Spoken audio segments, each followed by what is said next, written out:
ଲକ୍ଷ୍ୟ ଆମର ଗୋଟେ ପ୍ରୋଗ୍ରାମ ଅଛି ଯେ ସାହି ବା ପଡ଼ାକୁ ଯାଇକି ଆମେ ଟିକେ ସର୍ଭେ କରିବୁ ଯେ ଲୋକମାନେ ପ୍ରକୃତରେ ପାଇଖାନା ଉପଯୁକ୍ତ ଭାବରେ ବ୍ୟବହାର କରୁଛନ୍ତି ନା ନାହିଁ ଏବଂ ବର୍ଜ୍ୟବସ୍ତୁକୁ ଠିକ୍ ଜାଗାରେ ପକାଉଛନ୍ତି ନା ନାହିଁ ହେଲା ଏବଂ ଜଳର ସଦୁପଯୋଗ କରୁଛନ୍ତି କି ନାହିଁ। ତ ଆପଣଙ୍କର ଘରେ ପାଇଖାନା ମିଳିଛି ସରକାରଙ୍କ ତରଫରୁ? ଆଚ୍ଛା, ପାଇଖାନା ବ୍ୟବହାର କରନ୍ତି? ଆଚ୍ଛା, ଆପଣଙ୍କ ଘର ପରିବାର ସମସ୍ତେ ବ୍ୟବହାର କରନ୍ତି ତ?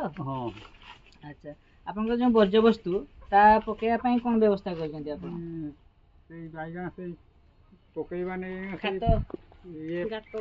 ଗାତ ଦିଆହେଇଛି ନଣ୍ଡ ଦେଇକି ଆଚ୍ଛା ଟାଙ୍କି ଭଳିଆ କରିଛନ୍ତି ତାହେଲେ। ଆଚ୍ଛା, ବହୁତ ବଢ଼ିଆ।